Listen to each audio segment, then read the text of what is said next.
వారి శ్రమ వ్యర్థమయ్యా. ప్రభువా నన్ను నీవు కాయని ఎడలా నే మేల్కొనియు ఉంటుట లాభం లేదయ్యా. కాయుము నన్ను కాపాడుము నన్ను నీ పాదమే నాకు శరణం. ప్రభునందు ప్రియ ప్రేక్షకులందరికీ, దేవుని బిడ్డలందరికీ నిండారు వందనాలు. దేవునికి బిడ్డలారా, ఈ సంధ్యాకాల సమయంలో ఈ విధంగా ముఖాముఖిగా మీతో మాట్లాడి ఆ మహాదేవుని ఆరాధించే భాగ్యం ఇచ్చాడే, ఎంత గొప్ప ధన్యత అండి, ఎంత గొప్ప ధన్యత. ఈ సమయాన్ని చూడలేక, ఈ రోజుని చూడలేక మనకంటే జ్ఞానవంతులు, విద్యావంతులు, ఐశ్వర్యవంతులు ఎంతోమంది ఈ భూగర్భంలో కలిసిపోయారండి. మొన్న కాక నిన్న భయంకరంగా భూకంపంతో కొన్ని వందల మంది ఈ భూగర్భంలో కలిసిపోయారు. మొన్న సునామీ జరిగినటువంటి రీసెంట్గా ఈ నెలలోనే, ఈ జూలై నెలలో జరిగింది.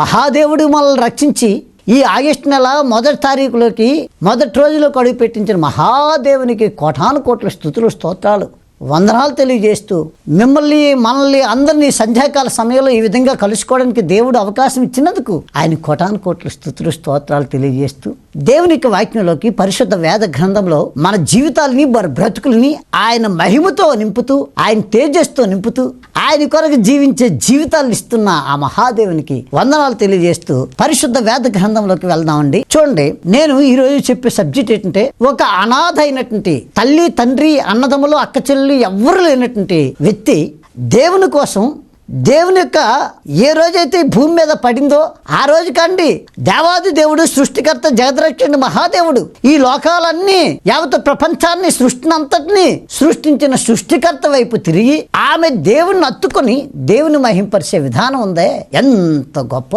ధన్యత. అటువంటి అనాథని తీసుకొచ్చి ఒక దేశానికి రాణిగా చేశాడు దేవుడు. ఎలా చేశాడు, ఎందుకు చేశాడు, దేవుని ప్రణాళిక ఏంటో కొద్దిసేపు ధ్యానించుకుని దేవుని మహింపంచుకుందాం. చూడండి, ఎస్తేరు గ్రంథము, నేను చెప్పబోయేది ఎస్తేరు గ్రంథంలో 2వ అధ్యాయము ఈ 7వ వచనంలో చక్కని మాట ఉంది. పినతండ్రి అయిన అద్సా అను ఎస్తేరు తల్లిదండ్రులు లేనిదై ఉండగా అతడు ఆమెను పెంచుకొను. చూడండి, ఎస్తేరుకి మరో పేరు అద్సా. ఈ అమ్మాయిని దేవుడు తల్లిదండ్రి లేకపోతే తన పినతండ్రి అయినటువంటి మొర్దెకై పినతండ్రి కుమార్తె అయిన అద్సాను, ఎస్తేరుని తల్లిదండ్రులు లేనందున అతడు ఆమెను పెంచుకున్నాను. ఆమె అందమైన రూపమును, సుందర ముఖము గలదై ఉండెను. ఆమె తల్లిదండ్రులు మరణం పొందిన తరువాత మొర్దెకై ఆమెను తన కుమార్తెగా స్వీకరించును. తల్లిదండ్రులు చనిపోయిన తర్వాత ఆమెని పెంచుకున్నటువంటి పినతండ్రి ఈ మొర్దెకై పెంచుకున్నాడు. దేవుని యొక్క భయభక్తులతో ఆ కుమార్తెను పెంచాడు. దేవునికి బిడ్డలారా, ఈ పరిశుద్ధ వేద గ్రంథము వాక్యం చదివినప్పుడు నాకు అనిపించింది, చిన్నప్పటి నుండి ఉగ్గుపాలతో ఎస్తేరు దేవుని సన్నిధిలో ఎదిగింది. ఎదగడానికి కారణం తను పెంచిన తండ్రి దైవభక్తి కలిగిన వాడు. ఈ లోకంలో ఎవరికి లొంగే వ్యక్తి కాదు, ఎవరికి తల వంచే వ్యక్తి కాదు. చూద్దాం, 2వ అధ్యాయం 15వ వచనంలో ఎంత చక్కని మాట. మొర్దెకై తన కుమార్తెగా స్వీకరించిన తన పినతండ్రి అయిన అబీహాయేలు కుమార్తెయగు ఎస్తేరు రాజునొద్దకు వెళ్ళుటకు వంతు వచ్చినప్పుడు స్త్రీలు కాయు రాజు యొక్క సన్నుడైన హేగే నిర్ణయించిన అలంకారం గాక ఆమె మరి ఏమీ కోరలేదు. ఎస్తేరుని చూసిన వారందరికీ ఆమె యందు దయ పుట్టెను. దేవునికి బిడ్డలారా, ఈ మొర్దెకైకి మరో పేరు అబీహాయిలు. దేవునికి బిడ్డలారా, దేవుడిచ్చిన అందాన్ని, చాలామంది దేవుడిచ్చిన అందాన్ని పోగొట్టుకుంటారు. రకరకాల రంగులేసి, నాకు ఈ బట్టపుర మీద తల కుట్టేస్తానని మా విశ్వాసం ఒక ఆయన, మీరు రూపాయి వద్దండి, మీరు చాలా వైట్గా ఉంటారు, అందంగా ఉంటారు, మీకు పైన నెత్తి మీద ఎంట్రుకలు పుట్టేటట్టు చేస్తానండి, మద్రాసు తీసుకెళ్తాను, ఏదో చెప్పుకొచ్చాడు. హైదరాబాద్ ఎక్కడో ఉన్నాయట. నేను అన్నాను, ఒకప్పుడు నేను కాలేజీ చదివేటప్పుడు నిత్యము దువ్వున నా నెత్తి మీద ఉండేది. దేవుడికి ఇష్టం లేదు. బైబిల్లో రాస్తుంది మన తలంట్రీలు కూడా దేవుడు లిఖితం చేసేట. అటువంటప్పుడు మనం ఎలాగండి ఈ రంగులు వేస్తాం? దేవుని చిత్తం కాలేజ్ స్టూడెంట్ ఉండేటాడు నెత్తి మీద ఎంట్రుకలు ఉన్నాయి. ఇప్పుడు దేవుడికి ఇష్టం లేదు. ఎందుకంటే విశాఖపట్నం అనే మహాపట్నంలో పుట్టి ఈ కోయ, కొండ్రెడ్డి, గొత్తుకోయ, లంబాడీసు ఈ ట్రైబుల్ మధ్యలోకి వచ్చాక కొండల్లోనూ, లోయల్లోనూ, అడవుల్లోనూ ఈ పరిసరి చేయడం వల్ల ఆ ఎండకిండి వర్షంలో తడిసి నానా విధాలుగా దేవుడు ఏర్పాటు చేసినటువంటి ఆ రాజ్య స్థాపన కొరకు యవ్వన దశలో పరిగెడుతూ నాటి నుండి నేటి వరకు 32 సంవత్సరాల సేవా జీవితంలో ఈ ఎంట్రుకలను పట్టించుకోలేదు. ఊడిపోయంటే దేవుని చిత్తం అనుకున్నాం అంతే. కాబట్టి దేవునికి బిడ్డలారా, చాలా మంది ఈ అందం కోసం రంగులు వేస్తారు. రంగులు వేసి రకరకాలుగా, నాకు తెలిసిన మా శిష్యుడిగా ఉన్న వ్యక్తి ఒక ఆయన నేను చూశాను, తెలిసిన బ్రదర్. ఆయన ఎప్పుడు టకప్ చేసుకుని రంగులు మీసాలకి నెత్తి మీదకి రంగులు వేస్తాడు. ఎంత రంగులు వేసుకున్నా కుర్రోళ్ళ డాన్సులు చేద్దాం అనుకుంటాడు. కానీ ఆ డాన్సులు చేయడానికి వయసు పర్మిట్ చేయదు. పరిగెడదాం అనుకుంటాడు, టక్కని లేసరికి కాలు మోకాలు పట్టేస్తుంటాయి. దేవునికి బిడ్డలారా, వయసు పెరుగుతున్న కొలది సోకులు చేద్దామంటే దేవుడు మెచ్చుకోడు. ఈ అందమైన బిడ్డ ఎస్తేరు పుట్టుక నుండి ఎంత చక్కనట్టు చూడండి. ఆ యొక్క స్త్రీ ప్రేమించిన కన్యకలందరూ కూడా రకరకాల మేకప్ అయ్యారు, కానీ ఆమె మాత్రం రాజకిరీటం ఆమె తల మీద ఉంచి ఆమెను వస్త్రీకి బదులుగా రాణిని చేశారు. ఎక్కడ కూడా అందచందాలకి ఇంపార్టెంట్ ఇవ్వలేదు. 20 వచనం చూస్తే, ఎస్తేరు మొర్దెకై యొక్క పోషణందు కాలమున చేసినట్టుగానే ఇప్పుడు అతని మాటకు ఆమె లోబడి ఉండెను గనుక మొర్దెకై తనకు ఆజ్ఞాపించిన ప్రకారం ఎస్తేరు తన జాతినైను తన వంశంనైను. దేవునికి బిడ్డలారా, దేవునికి వాక్యంలో ఎంత క్లుప్తంగా రాసిందో చూడండి. దేవునికి వాక్యం, ఆమె రాణి అయినప్పటికీ ఆమె అందచందాల్లో కానీ ఏ విషయంలో కానీ విర్రవీగిపోలేదు. చాలామంది పేదరికంలో ఒక స్థాయికి వెళ్ళేసరికి వాళ్ళు మారిపోతుంటారు. నా దేవుడు దీనత్వం కలిగి దేవుని వైపు చూసిన వ్యక్తిని ఏం చేస్తాడంటే పెంట కుప్పలను బీదలను పైకి లేవనెత్తినట్టుగా లేవనెత్తి వాళ్ళని ఉన్నతమైన స్థాయికి తీసుకొస్తాడు. తీసుకొచ్చినప్పుడు ఆ రోజు ఎలాగైతే ఉన్నావో ఈ రోజు కూడా అలాగే ఉండాలి.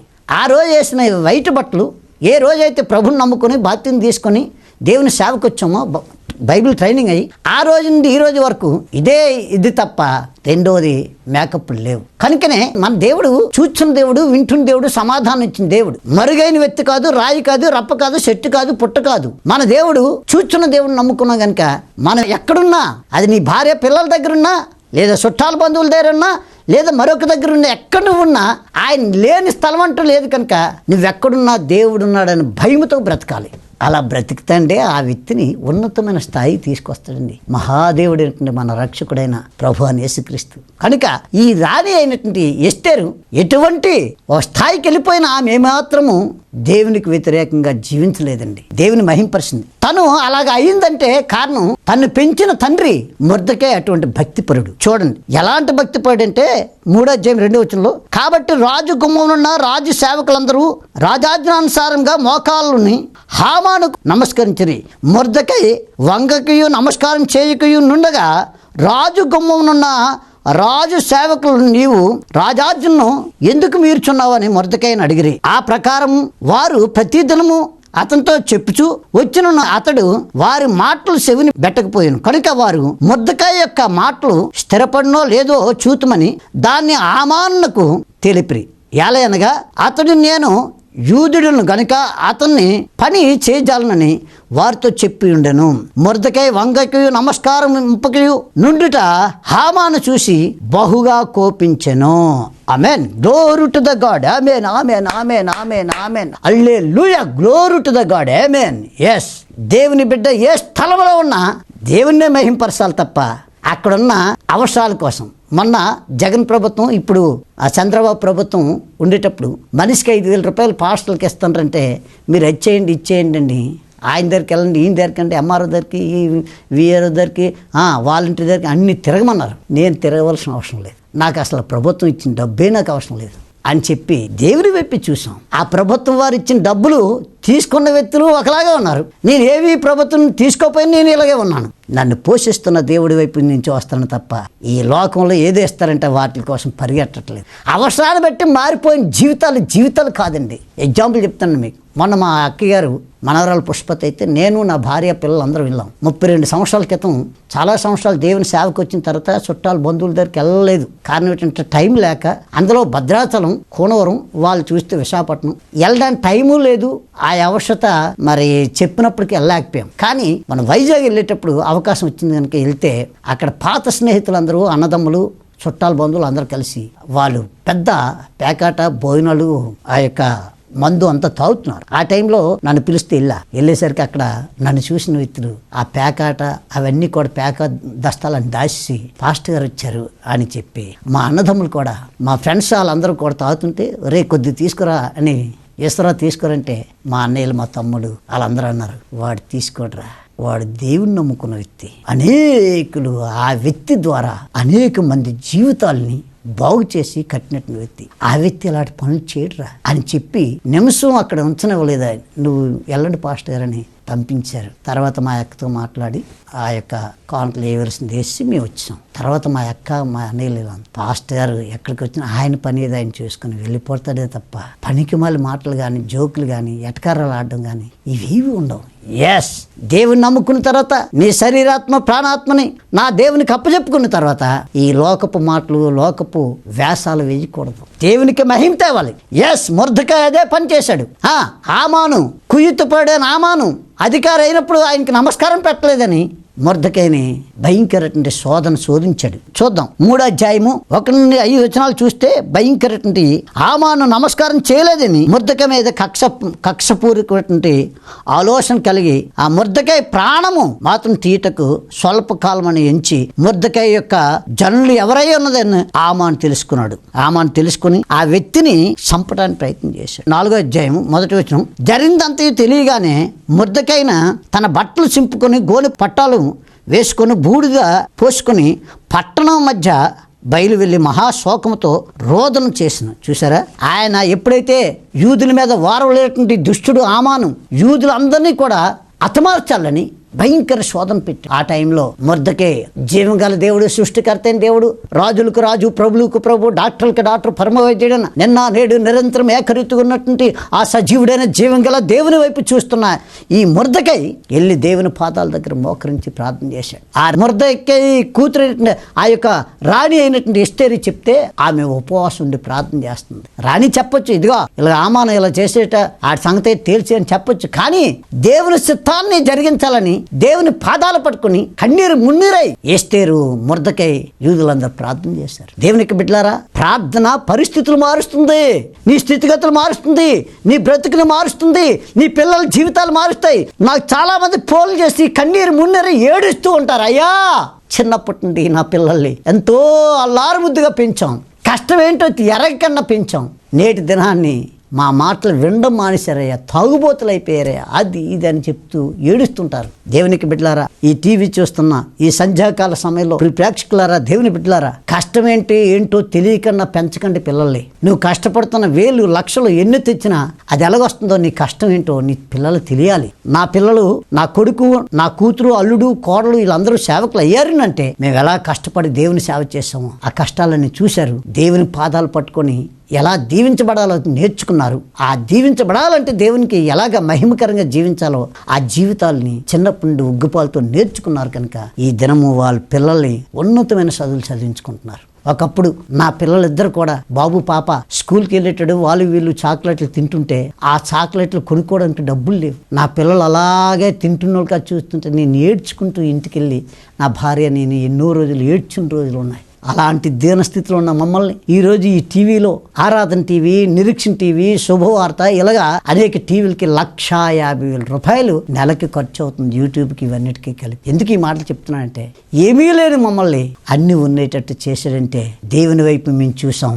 దేవుని చేయి పట్టుకుని మేము నడుస్తున్నాం. మా చేయి పట్టుకుని ఎక్కడికి వెళ్ళాలి, ఏం చెప్పాలో, ఏం తినాలో అన్నీ కూడా నేర్పాడు. సేవకులుగా కఠోరమైనటువంటి నేల మీద ఆ కొండలపైకి వెళ్ళి ఆ కొండరెడ్లు ఆ గొత్తు కోయోల మధ్యలో ఆ కోయోల మధ్యలో వాళ్ళతో పాటు కిందనే పడుకొని సేవా పరిసరం నేర్చుకున్నాం. మా పిల్లలు కూడా నేర్పాం. కాబట్టి నా కొడుకు పాపికొండలటువంటి ఆ యొక్క భద్రాచలంకి 50 కిలోమీటర్లు 60 కిలోమీటర్లు దాటి ఆ కొండల్లో సేవ చేస్తున్నారు. దేవునికి బిడ్డలారు, ఎందుకు ఈ మాట చెప్తున్నా అంటే, మొర్దెకై ప్రార్థనాపరుడు, అది నేర్పాడు ఎస్తేరుకి. అది నేర్పాడు కనుక హామాను కుయ్యతపడేటువంటి హామానికి ఎలా బుద్ధి చెప్పాడు దేవుడు. చూడండి 14. నీవి సమయమందు ఏమీ మాట్లాడక మౌనంగా ఉన్నయల్లా సహాయమును విడుదలయు మరియు మరి యొక్క దిక్కు నుండి వచ్చును గాని నీవు నీ తండ్రి ఇంటి వారిను నశించుదురు. నీవి సమయమును బట్టి రాజ్యమునకు వచ్చితేవేమో ఆలోచించుకొనమని చెప్పను.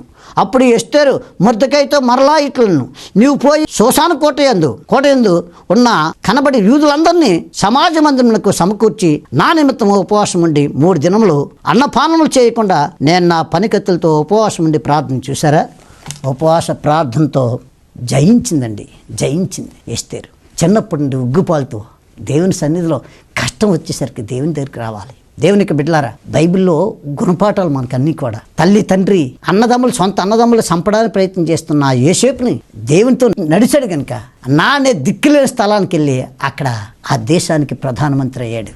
ఎక్కడో విశాఖపట్నం పుట్టి కొండరెడ్డి గొత్తు కోయలు అంబడిసి ఆ ప్రాంతంలో నానే దిక్కులేని దగ్గరికి వెళ్తే ఆడికెళ్ళి సేవ చేస్తే ఆ సేవ ద్వారా ఆ కొండ ప్రాంతాలన్నీ సంఘాలు కట్టి ఈరోజు ఐజాక్ సాగర్ అంటే ఒక బ్రాండ్గా ఆ వ్యక్తి ఇటువంటి గొప్ప సేవకుడని ఆ ప్రాంతానికే నన్ను ఎరగని ప్రజలు లేరు. తెలియని ప్రాంతానికి వెళ్ళి ఆ ప్రజల్ని ప్రభులోకి నడిపించి వాళ్ళే సేవకులు. ఏ గ్రామానికి వెళ్తే ఆ గ్రామంలో సంఘం కట్టడం, ఆ సంఘాన్ని ఆ కుర్రోడికి ఆ ఊరిలో ఉన్నటువంటి చదువుకున్న బిడ్డలకి ట్రైనింగ్ ఇచ్చి ఆ వ్యక్తులకే సంఘాన్ని అప్పచెప్పి మరొక సంఘం. కాబట్టినే ఈరోజు ఆంధ్ర, తెలంగాణ, ఛత్తీస్గఢ్, ఒరిస్సా, మహారాష్ట్ర ఈ 5 రాష్ట్రాలు కూడా, ఒరిస్సా రాయగడ ఆ కొండల్లో, ఆ మహారాష్ట్ర ఎక్కడ చూసినా, ఛత్తీస్గఢ్ ఆ యొక్క బిజాపూర్, భోపాలపట్నం ఎప్పుడు నక్సలైట్లు పోలీసులకి ఎప్పుడు కాల్పులు జరుగుతున్న ప్లేస్లు అవి. అటువంటి ప్రాంతానికి వెళ్ళి ఘనమైన సేవ దేవుడు జరిగిస్తూ ఉన్నాడంటే దేవునికి బిడ్డలారా దేవునితో మనం నడవాలి, దేవుడు మనల్ని చూడాలి, దేవుని యొక్క కార్యాలు జరగాలి. కాబట్టి ఇక్కడ ఎవరు సహాయం చేసినా చెప్పని ఎట్నుండి ఏ సహాయం రావాలో అట్నుండి వస్తుందని మొర్దెకై నమ్మి విశ్వాసంతో ఎస్తేరు చెప్పాడు. కాబట్టి దేవునికి బిడ్డలారా చూడండి, ఇక్కడ ఏం జరిగిందంటే జరిగినటువంటి విషయం ఆశ్చర్యం వేస్తుంది. మొర్దెకైని సంపాలని హామాను ఎస్తేరు విరోధియగు ఆ పగవాడు దుష్టుడు. ఈ హామాను అన్న అంతటా హామాను రాజు ఎదుట రాజు భయకాంతుడాయను. రాజు ఆగ్రహం ఉంది. రాజు దగ్గర ఆజ్ఞ తీసుకున్నాడు. హామాను యూదులందరిని చంపేవాళ్ళని. రాత్రి పాలకంట 3 దినాలు ఉపవాసం ఉండి తల్లి ఎస్తేరు యూదుల కోసం ప్రార్థన చేస్తుంది. దేవునికి బిడ్డలారా ఆశ్చర్యం వేస్తుంటుంది. చేతబడులు చేస్తూ సెల్లంగులు చేస్తున్న మాంత్రికులు మారిపోతూ ఈరోజు దేవుని సేవ చేస్తున్నారు. మరొక 1-2 గంటల్లో 2-3 రోజుల్లో చచ్చిపోతారన్న వ్యక్తుల్ని మందిరాన్ని తీసుకొచ్చి స్వస్థత పొందేటప్పుడు వాళ్ళు ఈరోజు దేవుని సేవ చేస్తున్నారు. మేము ఎక్కలేని కొండలు 7 కొండలు దాటి అంజిన్ రెడ్డి అని కొండరెడ్డి చచ్చిపోతాడని హాస్పిటల్ నుండి తీసుకొచ్చి మా చర్చిలో సంపూర్ణ రాత్రి ప్రార్థన చర్చిలో పడేస్తే ఆ వ్యక్తి కోసం ప్రార్థన చేసినట్టు అద్భుతంగా బ్రతికాడు. సంసారానికి పనిచేయడని చెప్తే డాక్టర్లు ఆ వ్యక్తి పెళ్లి చేశా, బాప్తిసం ఇచ్చాను, భార్య భర్తలు ఇద్దరికి పెళ్లి చేస్తూ ఇప్పుడు 2 పిల్లలు. ఆ కొండల పైన కొండరెడ్లు అందరూ నా జాతి కొండరెడ్లు ఎవ్వరూ నశించిపోకూడదని, ఎస్తేరు ఎలాగైతే నా జాతి యూదులు ఎవరు నశించిపోకూడదని ఉపవాసం ఉండి ప్రార్థనలు చేసి వారందరిని కాపాడుకుందో, అలాగే ఈ గిజ్జోను అంజిన్ రెడ్డి అనేటువంటి వ్యక్తిని గిజ్జోనిగా బాప్తిసించి రక్షణలో నడిపిస్తే ఆ వ్యక్తి కొండరెడ్డి నా జాతి ఎవరు నశించిపోకూడదని గవర్నమెంట్ ఉద్యోగం వచ్చినా అది పక్కన పెట్టేసి దేవుని సేవ ఆ కొండల పైన చేస్తున్నాడు ఆ యొక్క గిజ్జోను. ఎందుకు ఈ మాట చెప్తున్నా అంటే దేవునికి బిడ్డలారా ఆ తపన, ఆ దాహం ఆత్మలో ఈరోజు చాలామంది సేవకులు, చాలామంది సంస్థలు ఆత్మల కోసం ఒకప్పుడు ఫారెన్ ఫండ్ వచ్చేటాడు, ఆస్తులు ఆత్మలు కాకుండా ఆస్తులు సంపాదించారు. ఆ ఫారెన్ ఫండ్ కట్ అయిపోయింది. ఏ మూలలో ఉన్నారో తెలియదు. ఇప్పుడు దేవుని వైపు తిరిగి దేవునితో నడుస్తున్న ఆనాడు 32 సంవత్సరాల క్రితం స్టార్ట్ అయిన ప్రయాణం ఇప్పటికీ కూడా ఆగిపోకన్నా శాఖోపశాఖలుగా అనేక రాష్ట్రాల్లో ఈరోజు ఈ పరిసర జీసస్ పవర్ గాస్పల్ మిషన్ యేసు శక్తి సువార్త పరిసర విస్తారంగా పరిగెడుతుందంటే దేవునితో నడుస్తూ దేవుడి మీద ఆధారపడిన సంస్థ, దేవుడి మీద ఆధారపడిన పరిసరి తప్ప మనుషుల మీద కాదు. కాబట్టి ప్రియ సహోదరి సహోదరుడా, మొర్దెకైని సంపాలని హామాను ప్రయత్నం చేస్తే హామాన్ని ఎలా దేవుడు కాపాడాడో చూడండి. ఆ మొర్దెకైని ఏం చేశాడు? మొర్దెకై కోసం ఆ యొక్క ఉరికొయ్యి తీయించాడండి. చూద్దాం 9వ వచనం. రాజు ముందర సండున ఆ యొక్క మొర్దెకైని ఉరితీయుటకు హామాను చేయించిన 50 మూరల ఎత్తుగల ఉరికొయ్య హామాను ఇంటి యొద్ద నాటబడి ఉన్నదనగా రాజు దాని మీద వారిని ఉరితీయుడని ఆజ్ఞనిచ్చును. కాగా హామాను మొర్దెకైకి సిద్ధం చేసిన ఉరికొయ్యి మీద వారిని అతను ఉరి తీసిరి. అప్పుడు రాజు యొక్క ఆగ్రహం చల్లారను. దేవుని స్తోత్రం. Glory to the God. ఆమేన్ ఆమేన్ ఆమేన్ ఆమేన్. Glory to the God. ఆమేన్ ఆమేన్ ఆమేన్. హల్లెలూయా. దేవునికి బిడ్డలారా, ఈ పరిశుద్ధ లేఖనాన్ని బట్టి నీకు నాకు మనకు అర్థమైంది ఏంటంటే ఎవరు తీసిన గోతులో వాళ్ళే పడతారు. ఎవరి కోసం తయారు చేశాడో హామాను అదే ఉరికొయ్యి మీద మొర్దెకైని తీద్దామని చూసినటువంటి ఆ వ్యక్తికి తీసిన ఆ కొయ్యి మీద ఉరి తీశారు. కాబట్టి ఈ టీవీ చూస్తున్న ప్రేక్షకులారా, అహంకారం, గర్వం, ఈర్ష, ఎదుటి వ్యక్తి బాగుపడుతుంటే ఎదుటి వ్యక్తి చేస్తున్న పరిచర్ని, ఎదుటి వ్యక్తి చేస్తున్న గొప్ప కార్యాలు దేవుడు ఆశీర్వదిస్తుంటే వాళ్ళు చూసి ఈర్ష, అహంకారం, గర్వంతో ఎర్రవైపోకు. ఈ కొద్దిపాటి జీవితం ఎందుకు ఇవన్నీ అహంకారాలు ఇవన్నీ పెట్టుకొని ఈర్ష, ఎదుటి వ్యక్తి బాగుపడితే వారలేని మనస్తత్వాలు ఇవి పెట్టుకోకండి. దానివల్ల ఆయుష్, ఆరోగ్యం నీకు పాడైపోద్ది. కాబట్టి అటువంటి పిచ్చి పనులు చేయకండి. ఎప్పుడు దేవునితో ఉంటే దేవుడే మిమ్మల్ని బాగుపరుస్తాడు. ఈ లోకపు డాక్టర్ సాధ్యం కాంతి సమస్తం సాధ్యమయ్యే దేవుడికి సాధ్యం కనుక నువ్వు అప్పులతో బాధపడుతున్నావా, నీ అప్పులని తీర్చగల సమర్థుడు. నువ్వు అనారోగ్యంతో బాధపడుతున్నావా, డాక్టర్లు కంతు పట్టని జబ్బుతో బాధపడుతున్నావా, నిన్ను బాగుపరిచే దేవుడు ఈ సృష్టికర్త ప్రభు అని యేసుక్రీస్తు నీకోసమే ఆయన రక్తం కార్చింది. ఎన్ని సంవత్సరాలుండో నీ బిడ్డలు ఉన్నతమైన చదువులు చదివారు, ఆ ఉద్యోగాలు రావట్లేదని బాధపడుతున్నావా? ఎస్, నా ప్రభు వైపు తిరగండి. నా ప్రభు నీకు గవర్నమెంట్ ఉద్యోగాలు వచ్చేటట్టు చేస్తాడు. నా ప్రభు ఎన్నో సంవత్సరాల నుండి వివాహం కాక బాధపడుతున్నారా? నీ కొడుకైనా కూతురికైనా వివాహం కాక బాధపడుతున్నారా? కమాన్, దేవుని వైపు తిరగండి. దేవుడు జతపరిచిన వారిని వివాహం చేస్తాడు. వివాహమే సంవత్సరాలు గడుస్తున్నా గర్భఫలం లేదా? కమాన్, రండి, దేవుని వైపు రండి. ఎన్ని సాక్ష్యాలు మన టీవీలో వింటున్నారు మీరు. 18 సంవత్సరాలు, 16 సంవత్సరాలు, 20 సంవత్సరాలు దాటినోళ్ళు, వివాహమే దాటినట్టు వ్యక్తులు గర్భఫలం పొందినట్టు మనం సాక్ష్యాలు వింటున్నాం. కాబట్టి రండి, గర్భఫలం లేని వారికి దేవుడు గర్భఫలం ఇస్తాడు. ఈ టీవీ చూస్తున్న ప్రియ ప్రేక్షకులారా, ఈ సంధ్యాకాల సమయంలో చేతులెత్తి దండం పెట్టి మరి చెప్తున్నాను, ఎస్తేరు వెళ్ళే, మొర్దెకై వెళ్ళే, దేవుని వైపు ఏ చిన్న సమస్య వచ్చినా ప్రభు వైపు తిరగండి, మోకరించి ప్రార్థన చేయండి. ఈ కనిపిస్తున్న నంబర్లకు ఫోన్ చేయండి. నిత్యము నిరంతరము మీ కొరకు ప్రార్థన చేసే ప్రార్థన బృందం ఉంది, ప్రార్థనా పరులు ఉన్నారు. ఏ టైంలో ఎత్తినా నేనే డైరెక్ట్ మాట్లాడతాను. మీ సమస్యలు పరిష్కరించడానికి మీరు నేను కలిపి ప్రార్థన చేద్దాం. దేవుడికి అసాధ్యం కానిదంటే భూ ప్రపంచంలోనే ఏమీ లేదు. సమస్తము సాధ్యం చేసే సమర్థుడైన దేవుని మనం నమ్ముకున్నాం. మేము కలిపి ప్రార్థన చేద్దాం, అద్భుతాలు చూద్దాం, మీ దుఃఖదనములు సమాప్తం అయ్యేటట్టు ప్రార్థన చేద్దాం. కాబట్టి ఈ సంధ్యాకాల సమయంలో చూస్తున్న, ఈ టీవీలో చూస్తున్న మీరు చూస్తున్నారు కదా, మనం ఎంతవరకు కూడా అన్ని కోయ, కొండడి, గుత్తుకోయ, లంబాడీసు, గాదాబా, రకరకాల భాషల్లో, లిపిలేని భాషల్లో సేవ చేస్తున్నాం. ఆంధ్ర, తెలంగాణ, ఒరిస్సా, ఛత్తీస్గఢ్, మహారాష్ట్ర, ఈ రాష్ట్రాలు అన్నిటిలో ఎక్కడ చూసినా రేకుల చెడ్డేయటం, చుట్టూ తడికలు పెట్టి సంఘాలన్నీ అలాగే కట్టాం. ఒక్క విశాఖపట్నం శృంగవరంలో కిందని ఓల్డేజ్ హోము, పైన చర్చి ఇలా కడుతున్నాం. దీని కొరకు మరి ఓల్డేజ్ హోమ్ కోసం వృద్ధుల ఆశ్రమం, వారికి ఎటువంటి బలహీనత వచ్చినా, ఎటువంటి అనారోగ్యం వచ్చినా వారిని టౌన్ తీసుకెళ్ళడానికి ఓ 10 పల్లెటూరులో ఈ యొక్క శృంగవరం పల్లెటూరు, ఆ పల్లెటూరు నుండి టౌన్ తీసుకెళ్ళాలంటే 10-15 కిలోమీటర్ల దూరం వాళ్ళు తీసుకెళ్ళాలంటే ఒక వ్యాన్ కావాలి, లేదా ఆటో కావాలి, ఏదో ఒకటి వాళ్ళు తీసుకెళ్ళడానికి కావాలి. దయతో ప్రార్థన చేయండి. మీ దగ్గర ఉంటే మీరు సహాయం చేసి వ్యాన్ ఇవ్వండి. అలాగే ప్లేట్లు, గ్లాసులు కావాలి, అలాగే మంచాలు, పరుపులు కావాలి, బాత్రూమ్, లెట్రిన్లు కడుతున్నాం వారి కోసం. ఇవన్నీ జరగటానికి నవంబర్ 25వ తారీఖున ఓపెనింగ్ ఇది. కాబట్టి అప్పటికి ఇవన్నీ సమకూర్చబడేటట్టు దయతో ప్రార్థన చేయండి. అవకాశం ఉంటే మీరు గుప్పులు ఇప్పండి.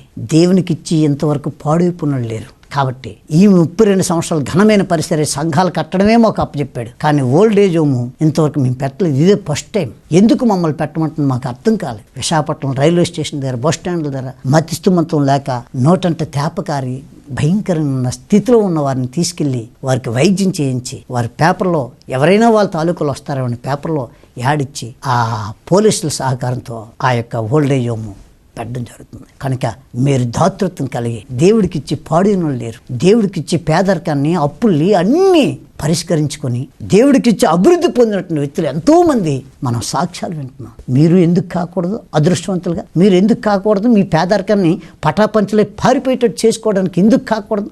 దేవుని కోసం వెత్తండి.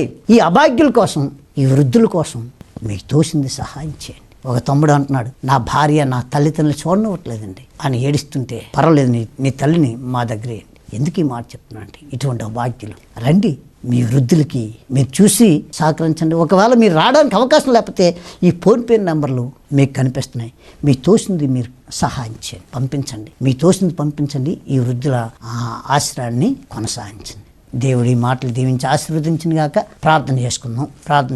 మహాపరిశుద్ధమ కన్న తండ్రి, ఈ సంధ్యాకాల సమయంలో నీ కుమార్తె ఎస్తేరు తల్లి తండ్రి లేనటువంటి బిడ్డ నీ వైపు తిరిగి నీ రాజ్య స్థాపన కొరకు అయా జీవించినప్పుడు అద్భుతంగా ఆ దేశానికి రాణిని చేశావు. అలాగే యథార్థవంతుడిగా, నీతిగా, పరిశుద్ధంగా జీవించిన ఆ మొర్దెకైని చంపడానికి ప్రయత్నం చేసిన ఎవరైతే ప్రయత్నాలు చేశారో, ఆ వ్యక్తులు ఎవరైతే ఉరుకొయి తీశారో, అదే ఊరుకొయ్య మీద హామాన్ని అయా ఉరి తీసేటట్టు చేశావు. ఎంత గొప్ప దేవుడు. నీతో ఉన్న ప్రజలు నువ్వు ఎలా కాపాడుతావో ఎస్తేర్ని, మొర్దెకైని చూసి మేము నేర్చుకున్నాం. మేము కూడా అయా అలా ఎస్తేర్లాగా, మొర్దెకైలాగా జీవించే జీవితాలు మాకు అందరికీ దయచేయమని, ఈ టీవీ చూస్తున్న ప్రేక్షకులకి, మాకును అందరికీ దయచేయమని, అలాగే ఈ వృద్ధుల ఆశ్రమానికి ప్రోత్సహిస్తున్న ప్రతి బిడ్డకి అయా 30 60 100 1000 జీసస్ పవర్స్ గాస్పల్ మిషన్, యేసు శక్తి సువార్తకి సహాయం చేస్తున్న ప్రతి బిడ్డకి సమృద్ధిగా దయచేయమని, ఈ పరిసరకి ధారాళంగా ఇచ్చి ఆశీర్వదించబడేటట్టు సహాయం చేయమని యేసుక్రీస్తు వారి దివ్యనామమున ప్రార్థించి అడిగి పొందున్నాం మా పరమ తండ్రి. Amen, amen, amen. May God bless you. ప్రభువా నా ఇంటిని నీవు కట్టని ఎడలా ఇల్లు కట్టు వారి శ్రమ వ్యర్థమయ్యా.